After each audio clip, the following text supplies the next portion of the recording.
This video, well, it's about the thing that's keeping you all in your homes at the moment and crashing the world economy. I won't say the word because this platform, well, it's got a tendency to censor when it goes against their social engineering goals. But I think you all know what I'm talking about. And I'm going to warn you too, this video is going to be like 600 seconds instead of 180, so we have a lot to cover, and I hope that's all right. I'm sure everyone knows the story on where this virus supposedly originates. Well, you know, at least from the perspective from the mainstream media. Basically, someone bought a bat at a market and they ate it, and that's the established story. But if you're paying attention, there seems to be a heck of a lot going on that contradicts that. And the information in this video, well, I gotta say, it's probably not gonna be surprising to a lot of people, especially those who research and stay away from mainstream media news sources. So I have a couple questions that we dove into with blind, non-local image streaming. Blind because we don't know what we're viewing beforehand. And also, the work we did here, well, there are areas that can go granular, deeper, but for the sake of this, it's just gonna be this 40,000 foot view. So the first question was, describe the origin of this specific virus, and that would be basically, where did it come from? The ultimate answer that we want to get to is this iteration from a bat in nature, or is this from a lab? There are more questions that we will get to, but first let's just deal with this one. The viewers describe this sterile environment in an interior structure. It's very small, it's contained with equipment that feels scientific. There are different color lights inside this structure with multiple subjects working tightly amongst each other. And there are these small cylinder-like objects like tubes or test tubes laying around. It's basically stated as being lab-like and technological. So that was quick, and you get the picture. The answer to that question is that it does appear from our data that this iteration is from a lab. So now that we've established that, the next question would be, is this an intentional or accidental release? In the data, we have multiple groups of subjects in a secretive and authoritative structure. It's this hierarchical structure. These subjects have a very, very strong determination of pushing forward with a plan. A very determined and serious focus in one singular direction, as well as this urgency to accomplish something before time is up. This intention is described as not being love and bliss, okay? They've got a lot of anticipation and expectation behind this plan. Ultimately, the viewers state something is planned to happen and it is very deliberate. So in my mind, that becomes the second question answered. This is a deliberate release and it was planned out. So what does this tell us so far? Okay, number one, it's been created in a lab. Number two, this was a deliberate release. Okay, if this wasn't totally weaponized in the lab, then it was weaponized with this intentional release. So is this shocking? You know, I think a lot of people out there, they pretty much suspect that this is at least a lab-based virus that got loose, but, you know, accidentally, because most people are good. And they would never think that, well, someone would release something like this on purpose. But all this leads us to another question to be answered, and that is the why. You know, why would someone, especially what appears to be this multi-layered group of people in a hierarchical and authoritative structure, do this? You know, this is not some lone wolf crazy person doing this. This is a much larger organization with goals. So let's have a look at the why. From the data, these people are described as being in the shadows. They're not wanting to be seen or heard, but they are paying close attention. They're observing, they're witnessing from their place in hiding. The hierarchical layers of subjects are in significantly different locations, with the main central subject being the furthest away from the epicenter, and this is described as being international. One side of the intent here, well, it's to create disaster, to do something horrible. One viewer states, there is not a good feeling here. The plan is to do something that is going to end up horrible, and domination is the agenda, to dominate. The group is described as full of superiority and elitism with no compassion. They're very cold and sterile. The plan is for no equality, but hierarchy.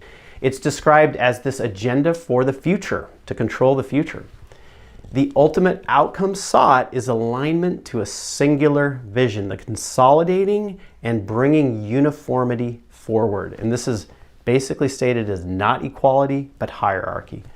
One viewer flat out states, this is for one rule, one law.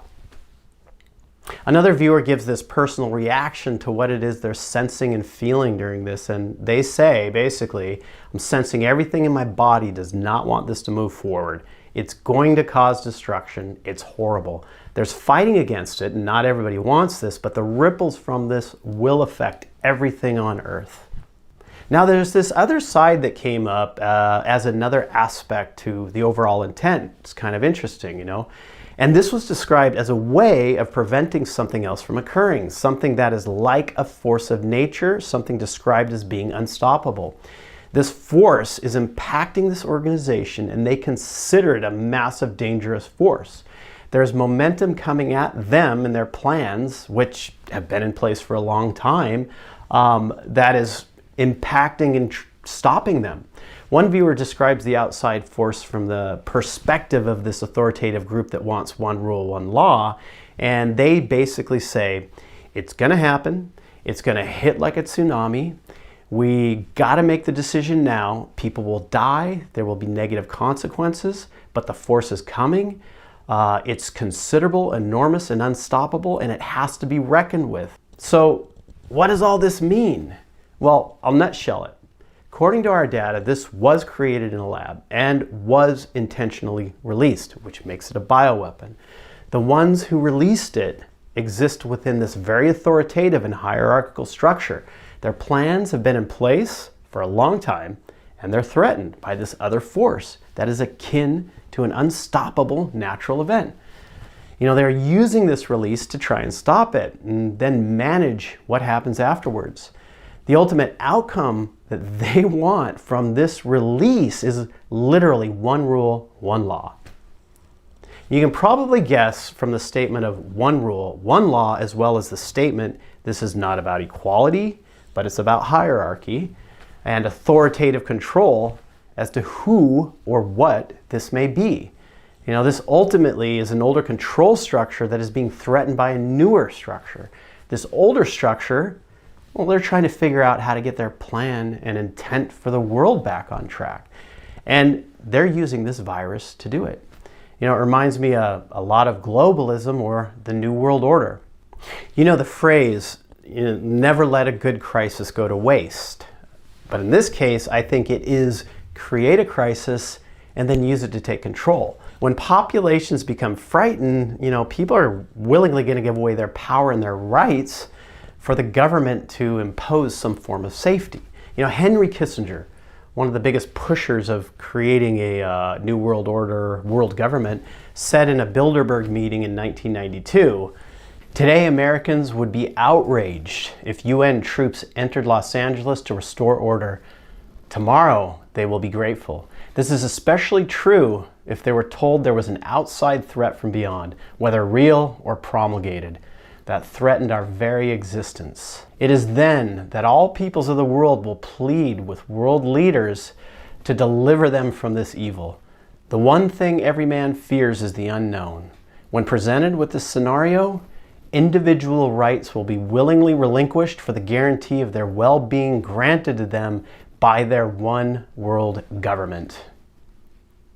None of that sounds good to me, and you know, I think it's time for people to wake up, but the waking up is more than just paying close attention to what's happening in our world. It's waking up to the continual human drama, both inside and out. This is something that's been going on for a long time and something that will continue in some capacity probably forever. You know, it's like waves on the ocean. They go up, they go down, it gets stormy, it gets sunny. You know, what if you went beneath the water instead of being tossed by the waves of human drama? You know, you find that still point within you. You know, within that, you have total clarity. The big thing that we all have in common here too is that no matter if you're Henry Kissinger, an employee of that secretive super state that wants one rule, one law, or a regular working American, it's at the end of your life, every single one of us has to let go of everything. And why not begin during your life, especially within the biggest drama that you could ever conceive of, this. I'm not saying ignore, and I'm not saying don't take action, because awareness takes in everything, but it also realizes that all things come from nothing and then go back to nothing. When you begin to move in this direction, then you can feel when something like the mainstream media or an authority figure is engineering thoughts and feelings of the people for an outcome that someone else wants.